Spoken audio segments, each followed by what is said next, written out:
to try this. I want to know how many times I can physically ejaculate until your knob falls off. This podcast contains topics and language that people may find offensive or triggering and may not be appropriate for younger listeners. We are not medical professionals and any advice should be taken on face value. Please consult your doctor if you have any issues, and please let it be known that all sexual activity should be context appropriate, consent appropriate, age appropriate and species appropriate. Anything else is fair game.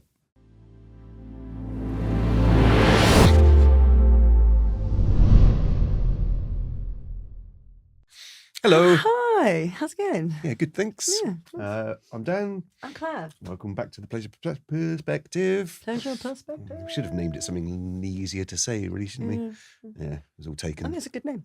Mm. No, I think it's a really good name. Okay. I think it accurately portrays the way in which we understand that we have perspectives, but we're not actually right.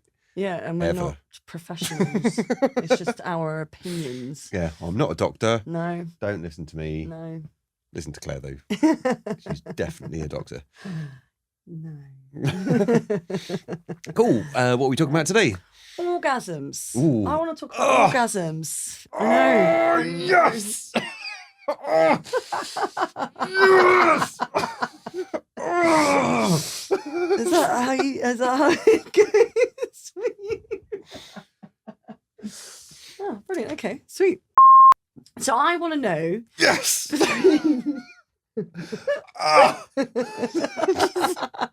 This is going to be my favourite episode ever. Oh my god. That is So not how I orgasm. I don't know how to deal with this. Although is that how it goes? Is it? We're definitely going to have to talk about faking orgasms. Yeah. Okay. Because I'm sure you didn't realise. I'm sure you definitely thought I was orgasming then. Oh, I thought you were having a seizure, to be honest with you. Oh, we can talk about that as well. Seizure during orgasms. Yeah. Right. Okay. So yeah, orgasms. So the difference between orgasms for men and women. Yep. And so I know for lots of my experiences, if the man orgasms first, then it's almost game over because he wants to fall asleep. Some guys are superhuman and they're like, I'm fine, give me 5 minutes and it's good. Mm-hmm. So then it's all this focus on getting the woman to come to orgasm. Mm-hmm. And sometimes that pressure can be a little bit too much. Do you know what I mean? And then... On the woman or the man? I think on both. Okay. Because it's like, okay, I'm going to come as the man saying, but I don't want to. So it's almost like we can sense it. So that's where false orgasms can come in. So then the guy can just stop trying so hard. You know what I mean? So that was definitely something I used to do back in the day when I was in my 20s. Whereas now I'm like, no, I will never fake an orgasm ever again. Right. But to get a woman to relax mentally to the point where she can just let go an orgasm, once you get to that point for a female, then you're absolutely fine. It's with that one person that you have sex with, once you get to that point of orgasming, then it's almost like, okay, now the gates are open and it's so much easier to orgasm as a woman. Yeah. But it's to find that point where a woman can get to, that's the hard bit. So the pressure of sex or insecurities coming through while you're having sex, things like that. When you first meet a partner, for instance, it's like, it's quite difficult, I think, for a woman to orgasm. I know quite a lot of friends who still struggle to orgasm and some who haven't, and they can make themselves orgasm, but they've never actually been able to do it in sexual relations. And it's such a shame. So many women are missing out on orgasming. And it's, how the fuck can we change that, basically, you know? Well, I think what people should do is listen to this podcast. Yeah. Because I'm going to say the most arrogant thing I've ever said in my entire life. Oh, man. It's basically my superpower. Okay. Right. And probably the reason why we're doing this podcast in the first place. Okay. That is Because... really arrogant, but fair play. Because it kind of came about with the sheer amount of people that are like, I've never been able to do that before. How the fuck have you done that? Mm-hmm.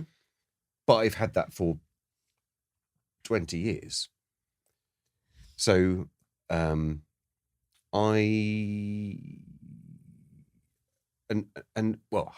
do know what it is because over time I've learnt what it is that I do sort of physically and mentally that makes it so that a woman needs to feel comfortable, feel relaxed. Yes. You know? Yeah. Rather than jumping straight in, you know, and it just never. So I always bank an orgasm. Right. Okay. I will absolutely make them come first because then don't have to worry about it, and then we're all all systems go. Then we can. It's so much easier. Then we can have sex for 10 minutes, 50 minutes, 5 hours, 10 hours, 4 days, 3 years, 10 years. You know, like because you've got that out of the way. Yeah. But to do that, you first need to not be an arsehole. Which means being quite a giver in the bedroom, and being extremely patient as well. Yes, it's going in guns blazing and being really quick, and like if you're like, I suppose like being you know what I mean. It's just being able to read a situation from the moment you meet someone to the moment you're about to put your penis in them. Is you really have to kind of read what people do and don't want at any one point in time. Yeah. There's a few really obvious ones at the very start of when you meet someone, they have to think or know that you're interested in them. So don't talk over people. Listen to what they say. Actually engage. Remember what they say. You know, and I've talked about this in previous episodes. Sort of that whole kind of, you know, if they're with friends, engage with their friends, talk to their friends, ask what their friends do, remember their friends' names. You know, like all these kind of things are kind of socially important anyway. You know, but it's important when it comes to them feeling comfortable around you. Yeah. You know, and I think on our list of podcasts, there was one that we got, I can't remember whether we actually did it or not, called Are You Okay? And which is the sort of magic words, you know, that kind of, do you want to do this? Are you sure you want to do this? Like sometimes it's asking during sex as well. Sometimes it's so unbelievably obvious that you don't need to ask. It's still a sign of respect. It's really nice when someone asks, even during, you know, like. Yeah, but sometimes you don't even get the chance. Girl runs up to you in the pub, sticks her fucking tongue down your throat, drags you out by your cock, and you're fucking her by over the bins. That's not okay. Jesus. Oh, it's totally fine as long as the person who's having their cock grabbed is fine with it too. Yeah. But you know, there's you get that, you know, a sudden massive lust, which just immediately ends in it's primal. You don't even like, you're just like tearing our fucking clothes off on the way home, and you know, you wake up in the morning, and you've got to walk all the way back to the pub to train this trail of clothes. And by the time you get back to the pub, you can then put them back on again. You know. Is this a real story? There have definitely been items of clothing missing on occasions. Yeah. But yeah, so in that kind of situation, it's all easy. You generally tend to find that woman's so turned on that actually she orgasms. She's pretty much orgasming from the moment you put it in. But and on the other extreme end of things, you could have been, and it's actually much harder this way, is you've been like looking at someone across the you know, school playing field, and then you went to college together, and then you've really fancied her your entire life, and And then, she suddenly says, oh, well, actually, I've sort of really liked you all my life too. Yeah. And it's 20 years later and there's been 20 years of anticipation. And then all of a sudden it's like, oh, shit. Yeah, we're going to see each other naked. What if this might be terrible? And it's that kind of... that build up in your head for so long, basically. Yeah. That am I going to do something right? Am I going to yeah. do something wrong? Shit, what am I going to do? Yeah. Everyone feels really uncomfortable. Yeah. So that's and then there's a sliding scale right between all of that, where most people kind of, I don't know, meet people through friends, see them a few times, end up going on a couple of dates and end up sleeping together. Even that's kind of difficult. Because you've still got that anticipation and kind of, oh God, it's going to be hard. And that's where knowing what to do physically and what to say, as well as understanding their mental state, will help you the most. Help you the most. This is what, because we're doing this because and this is what I'm quite good at, is understanding whether someone's actually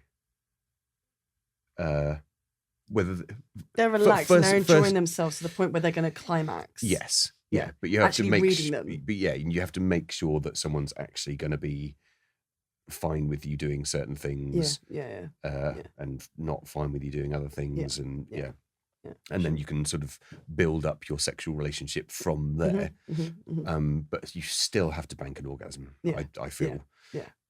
Which means, use the technique that we've mentioned in other episodes, fingers in, stimulating clitoris, tongues, fingers, and make someone orgasm that way to make sure they're okay. Even sensory things like ears and, like feet, massaging a woman's foot. Things like that, really getting them completely relaxed as well. Yeah, all those sort of things. But then it just, same thing for men though, is it's some men really struggle to orgasm as well. And it's usually built up anxieties from previous relationships or things like that. So it's always like you have to break those things down by talking to each other sometimes, to get to that point, I find. It depends how much you want to, if you're going into a relationship or if you're just having sex. And if you're just having sex, there's been quite a few where I've had sex with people and they just cannot orgasm. And it's like, okay, well, we don't have to have sex and orgasm. We can oral, things like that. But I know it's also a problem for men, not just for women, because it's harder for women to orgasm, but there is still a problem for men as well, though. So it's just not as well. I think should we define types of orgasm then? Because I think that women's perspective on what they think a male orgasm is probably also wrong. Okay. Because ejaculation in men isn't necessarily orgasm.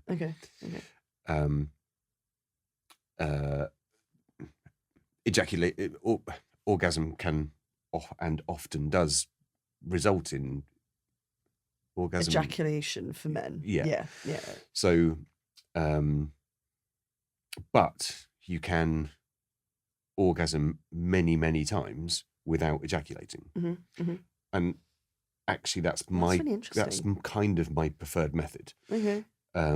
And actually you can read any sort of tantric Kama Sutra kind of book on how to sort of control yourself and that kind of stuff. But I will still orgasm without ejaculating. And I prefer doing that because if I ejaculate, then it's harder to get back up again. No, it will still get hard again within 5 minutes. And sometimes I can just keep going and go again. That's got rarer since I've got older. I think when I was in my 20s, I used to be able to do that. Men definitely in their primes from like 18, isn't it? Around that time, 16 to like 25-ish or something. That's like a men's peak. Whereas I think for women, it's a bit later. I think I have 30s. I think I have better sex now. Right. Okay. But you're definitely more horny physically. those times, you know, when you're 16, 17? Not really. Oh, you're just weird. Because most No, guys, I'm sure, like... But then from an endocrine perspective, I have higher testosterone than most men. Okay.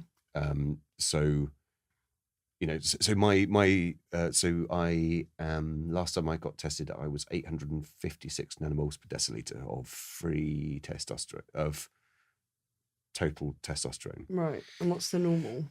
Well, the reference range is 400 to 800. Oh, right. Okay. So I'm above the high. Yeah. Okay. Well. Which means that, and generally, I've just had a higher sex drive my entire life than most other people, and I'm fully aware of that. Yeah. So, and I love it. Like, I love my sex drive, and I'm, and we'll talk about vasectomies at some point, because I've been thinking about getting one for years and years and years, and actually the research now is that I probably won't get one. Right. Okay. Okay. But yeah, orgasming for men. So the not ejaculating is your preferred method. So what's the difference between not ejaculating and ejaculating for a man? What does that actually feel like? Right. So you must have seen some pornography in your life. Yeah. If you watch pornography, you can actually see this quite a lot, because you tend to find that porn stars will do the same thing as I do. Right. Okay. In that they will, in order to keep going, they will have more control of their genitals, basically, and the sort of pelvic floor and all this kind of stuff. Yeah. But after a certain period of time, after about an hour.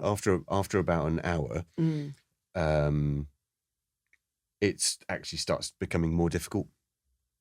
What, to orgasm? To actually ejaculate. Oh, okay. Yeah. You will still get to that kind of mind lost place. Yeah.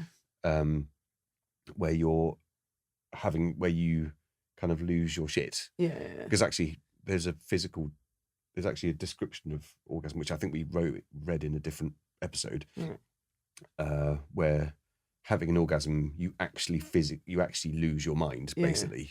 There's something that happens which actually sort of scrambles your thought pattern. Yeah. Okay. And so you still have that, and you've still got an erection, but you don't release any ejaculates, I guess. Okay. Yeah. And some women find that quite disappointing. Because they haven't seen the end result. Because they haven't seen you ejaculate. They assume that you haven't been satisfied. Very true. I've been with one partner who said that they don't really ejaculate, but they do hit climax. Yeah. And for me, that was I was like, what? So I was like, well, you haven't left any mark on me. What's going on? Yeah, why aren't I covered in jizz? What's going on? But yeah, you know, for me, I was a little bit disappointed, you know. Which is a bit of a shit thing to be disappointed about, like, because I didn't know that was a thing, actually, where guys can, you know. So I'll give you my perfect scenario for an evening. Go on then. Is for, so if I'm seeing someone, absolute night of perfection is they turn up, you fuck the shit out of each other for 10 minutes. Right. Quick sex. Yeah. Bend them over the kitchen sink. Get it out of the way almost. Like, just get everyone like... Yeah, head in the fish tank. No. Down the toilet. Yeah. Down the toilet. And I'll always ejaculate in that situation. Yeah. I really, really like good, passionate, quick sex, and I will ejaculate. And I may not necessarily bank an orgasm in that situation. Okay. So hang on a minute, you'll ejaculate, but you won't orgasm. Yeah, no, I will. I will orgasm at the point of ejaculation. Yeah, exactly. Because I don't think, I'm confused now. Yeah. Cool. Yes, so you have to orgasm, right, when you ejaculate. That's actually a thing. That's the scientific fact. Yeah. It's a sort of hormonal thing, that signalling thing. Yeah. Right. Okay. So, and then you clean up. Yep. Have a giggle about it. Pull your trousers back up. Yeah. Put your sexy lingerie and back then on. go and meet your friends out for a drink. Yeah. Go watch some music, whatever. Yeah. Come back. Yeah. and then spend hours and hours and hours having sex. At which point I want to try and get them to orgasm as much as possible. And the more a woman orgasms, the better it gets as well. Yes. You know. Yeah. And the easier it becomes, which means that you should sort of continue at it. Yeah, definitely. Don't just get one and then you think, we're done. Blow your load. Yeah. Women love multiple orgasms. Yeah. So keep going. But at that point, it's very unlikely that I'm going to ejaculate. Right. Okay. Because after is it because you've emptied your load at the very beginning of the night, and then you don't have much banked up to? No. Okay. No, because I can physically ejaculate. Yeah. Probably every 10 minutes. I'm going to try this. I want to know how many times I can physically ejaculate until your knob falls off. Until actually there's some sort of physical stopping happening. Yeah. Okay. Yeah. Because there's literally nothing left in the tank except Well, I don't think that's quite how it works, because obviously you've got sort of prostate fluid, and it some of it get converted from whatever liquid you've got in your body into that. I'm assuming that process is pretty fast, and the way that sperm is stored in the testes, I think that just gets released. I think that just gets released into the liquid. I'll try and work out the mechanics of it. Okay, right. Because I think it's endless. Right. Okay. I think you can just do it all the time. Yeah. So, and would it still be enjoyable though? I can imagine it's after a while it would hurt anyway. I think you're probably going to get sore after a while. Yeah. But then, and also would each orgasm after that become less intense? Yes. So yeah. There'll be less substance, I guess. But it's the impact of orgasm, you know what I mean? Where you lose your mind for that long period of time. Fireworks are going off in your brain basically. Yeah. But it'd be more like chomp chomp. In the brain,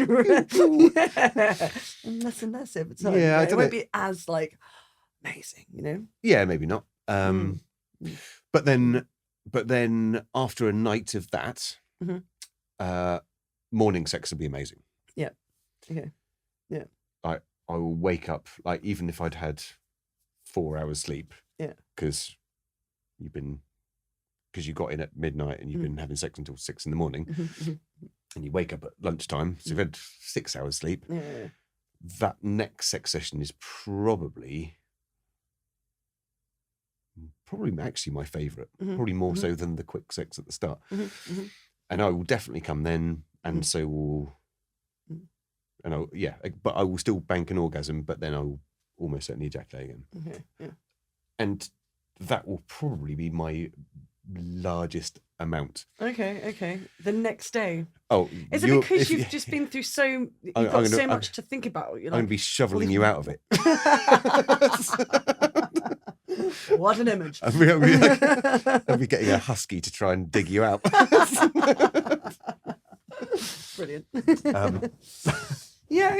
Okay. That's interesting. The next day, you know what I mean? Yeah. Yeah. Okay. Yeah. Yeah. But that doesn't mean that but I don't know. I just like all sex really. Yeah, it is great, isn't it? But that long sex session where she's orgasming a lot is also amazing. It's all amazing. All of it's amazing. Being naked and quick sex, long sex, morning sex, night sex, outdoor sex, indoor sex, all great. Yeah. I think though for women, so when women get into and start finding themselves and orgasming and really enjoying it with another partner, which I think kind of comes a bit later for women, in our 20s, we're too people pleasing and we fake orgasms a lot. Yeah. A lot of girls do that. Yeah. Especially a lot younger. So when we start to really go, okay, I really want to orgasm and start really, going for it, it's great. But then it's like the whole gushing thing is quite a weird place. Like I've never really done that. And over maybe the last 2 years, it's been like another level. So I feel like it's another part of my brain that's just allows me to relax in order to be able to actually gush. Yeah. So well, most people. And people say not everyone can, and I think every single woman can gush.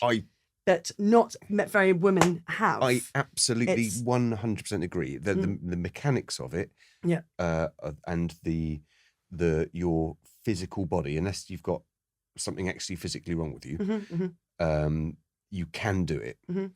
It's mental. It's totally mental. So in your head, it's unreal. And for most people, they can't get over for the people who understand that they can do it but don't. It's mostly because they don't understand the way in which urea is part of the process, because it does feel like you're about to wet yourself. Literally, it does, and it's very unusual as well, because it doesn't necessarily mean that you're orgasming as well, but then all of a sudden this whole gushing comes through, and you're like, am I meant to be orgasming right now? Because this is bizarre. Because it's not like you're actually climaxed. So when a man ejaculates, he comes. When a woman gushes, it doesn't mean she has that intense feeling of orgasming. No, it's very bizarre.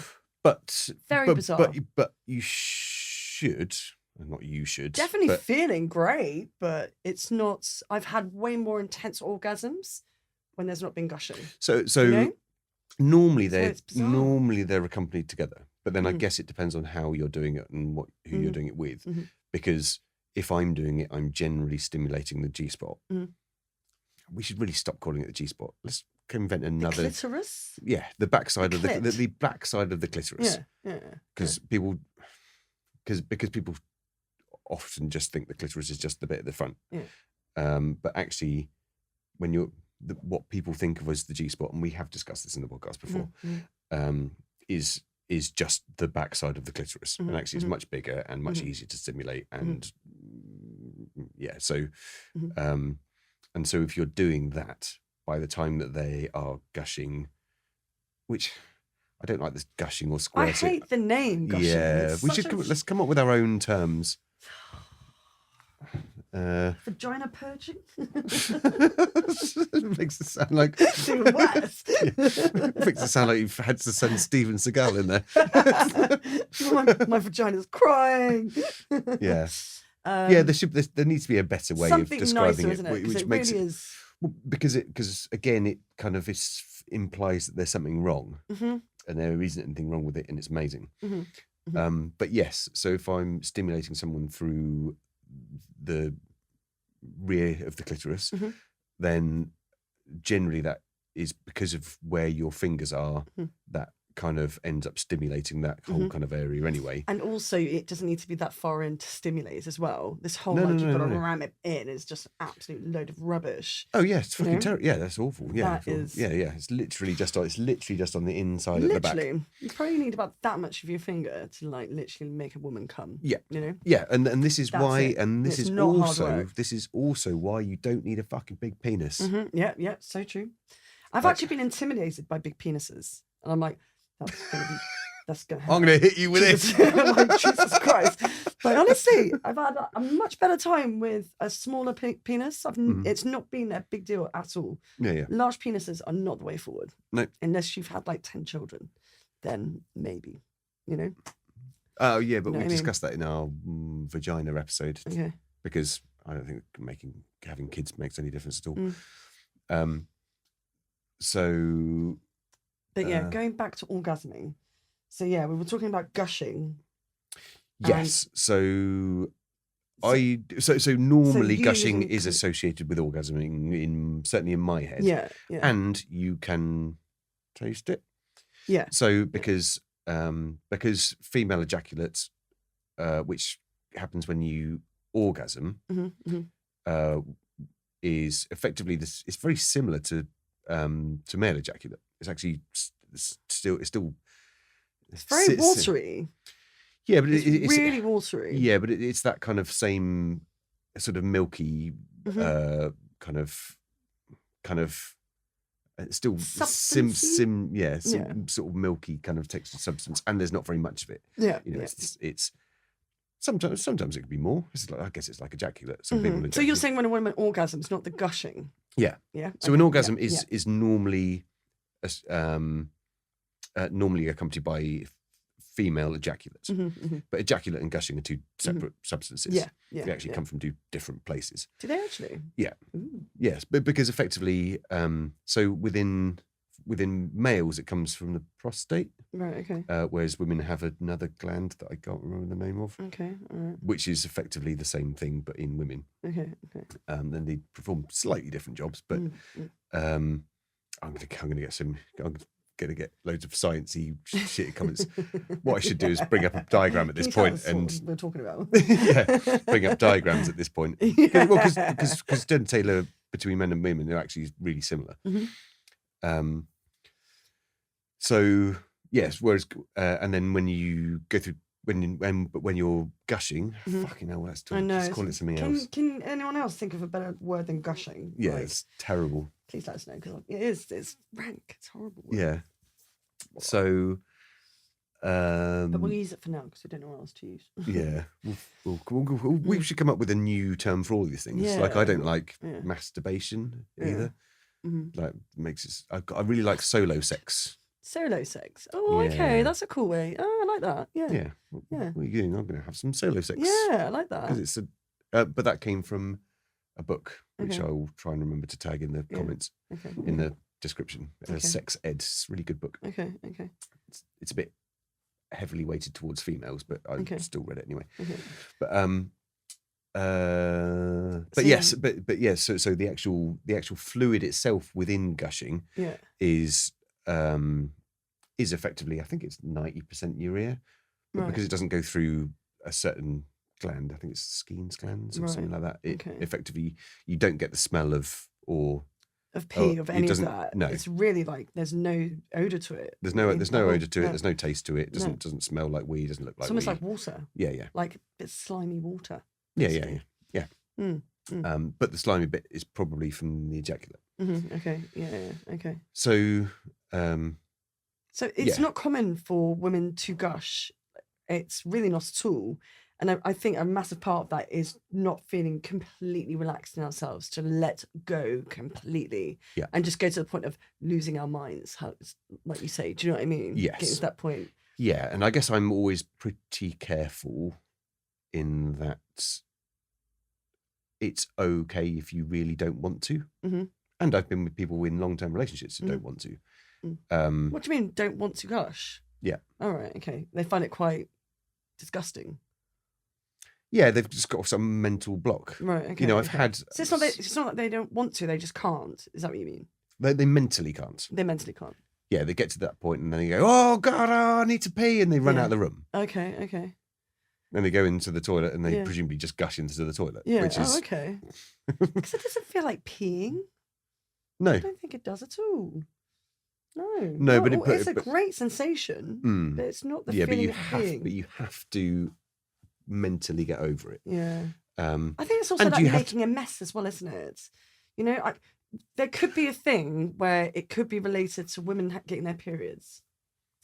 So us making a mess, blood, you know, maybe that could be something there where we're worried it could be that, you know? Yeah, and actually I've always been very... In fact, I will say to someone, "Don't worry about making a mess." Yeah. Like, I want you to have a nice time. Yeah. And that. How do you feel about if someone's got her period though? Okay. Yeah. Makes no difference to me whatsoever. It should be absolutely fine. Yeah. I don't understand it at all. Weirded out by it. Most men get very weirded out by blood. Yeah. And they just absolutely don't care. Well, postmenopausal women often bleed as well. Right. Okay. So, and they can get a bit weird about that as well. Yeah. And weirdly, so I think those things could be probably a reason why women just don't feel they can completely let go, because there's such a stigma on that. You know what I mean? Don't care what fluids come out of people. This is why you can make women gush, mate. Basically, this is what it is. But this is it, making them relax. Making someone so relaxed, they really I can now be completely my crazy sexy self and not worry. Yes, you know? And actually I used to be with a girl who had endometriosis. Right, okay. Where you end up with chocolate cysts and you end up with kind of a brown kind of liquid that comes out as well. Okay. So I didn't know that. It doesn't happen in everyone who's got endometriosis, but it does happen. It's certainly happened with her. So it's almost like having period, but not quite. Then it's a browner substance, is it? It's where certain cells grow in outside of the uterus. Okay. And so you end up with kind of build up on the lining of the vagina, I think. Right, okay. That's a terrible. We're not doctors, okay? So do not judge. That is a terrible description. But okay. Yeah, I still don't understand it. I've got friends who've got it, and I still can't get my head around it. It baffles my little brain. Yeah, it's basically cells growing where they shouldn't do. Right. Okay. That just causes this brown substance, but which is not blood. It's not blood. No, it's not blood. No, but it also causes pain. Yeah. We'll do a whole episode on endometriosis because I think it's super important. It's much more common than everyone thinks. Yeah. It really is. It really is. And I think that men need to know it as well because totally. It doesn't mean that women don't want sex. Yeah. Same with periods, and same with gushing and postmenopausal bleeding and all that kind of stuff. So, I'm going to caveat that slightly with if a massive mess has been made, please offer to help clean it up. Okay, that's fair. Because as much as the way you said that was really sweet. Please help. Well, it's just I find it a little. It's for me. It's more of it's just a bit rude. Yeah, I think if it's the gushing and it's wet, it's just like it just needs to dry out. So we've lied on the other side of the bed. That's fine. If it comes to bleeding scenario, we need to clean up now. This is definitely like we need to put your in the wash now. Chuck all the stuff in the wash. Okay. And then if it's someone else you don't know or whatever, then you still offer. Yeah, totally. Totally. Do you want me to help with that? Yeah, generally the answer's going to be no. I'm fine. I'll just deal with it later. Still, it's just a courteous thing. I'll get my cleaner to do it. I'll get my mum to do it later. Oh, no. Mum, can you clean up all the blood in my room, please?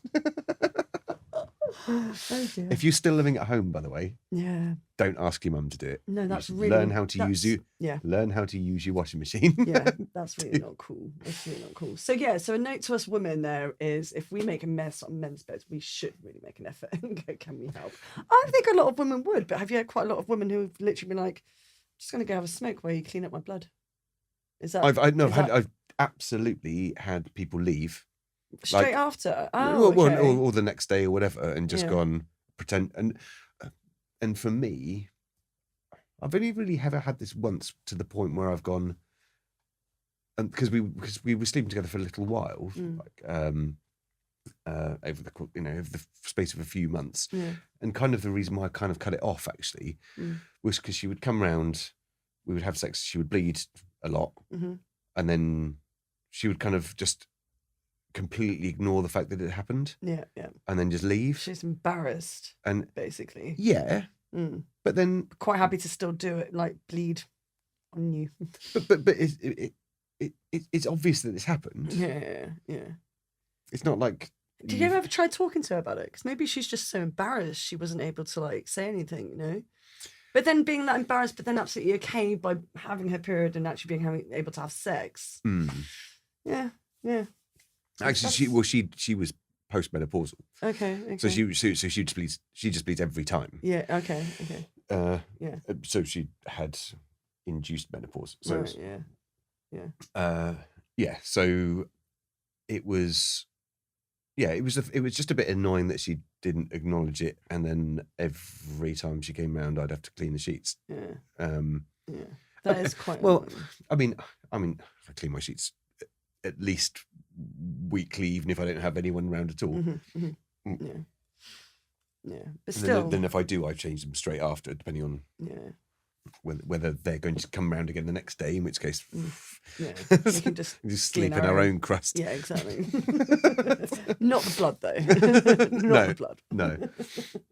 But in that situation, I would like to have that conversation and be okay with not getting under the sheets before you start. Right, okay. Because that's really irritating.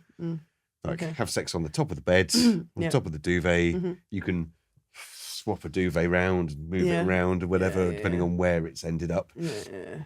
Um, It's not something you think about, do you, once you're in the act? You know, like, oh, we should do it on top of the bed, on top of the duvet.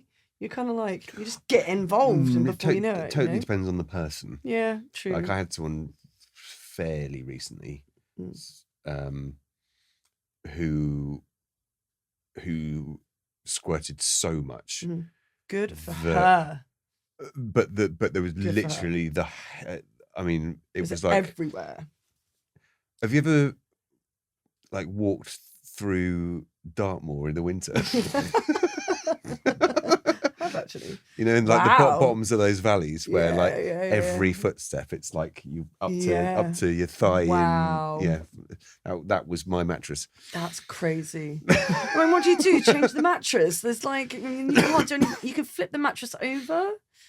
Well, I can't. But not can't just with mine, that, so it will smell after a while. Like, I know it's like with squirting and gushing, there is the tiniest of odor. Like, and if that had to keep happening, you would have to change the whole mattress. You know.